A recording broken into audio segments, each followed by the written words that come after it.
ಇದರಲ್ಲಿ ಭಾಳ ಜನ ತಡೆಯೋವಂಥವ್ರು ಯಾರು ಅಂದರೆ ಒಂದು 40 ಜನದಲ್ಲಿ 50 ಜನ ಒಳ್ಳೆಯವರು ಇರ್ತಾರೆ, 10 ಜನ ಕೆಟ್ಟವರು ಇರ್ತಾರೆ. ಇವ್ರ ಜೊತೆಲೇ ಕೆಲವರು ತೊಟ್ಲು ತೂಗಿ, ಕೆಲವರು ಚಿವುಟವರು ಇರ್ತಾರೆ, ತೊಟ್ಲು ತೂಗೋರು ಇರ್ತಾರೆ.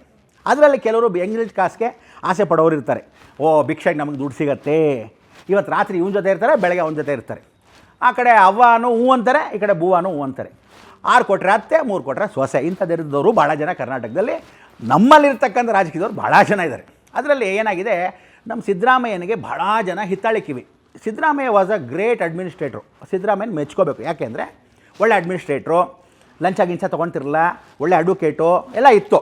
ಆದರೆ ಹಿತ್ತಾಳೆ ಕಿವಿ ಆಗಿದ್ದರಿಂದ ಸಿದ್ದರಾಮಯ್ಯನಿಗೆ ವಯಸ್ಸಾಗ್ತಾ ಏನಾಗಿದೆ, ಪೆಕ್ಕರು ನನ್ನ ಮಕ್ಕಳು ಭಾಳ ಜನ ಇದ್ದಾರೆ.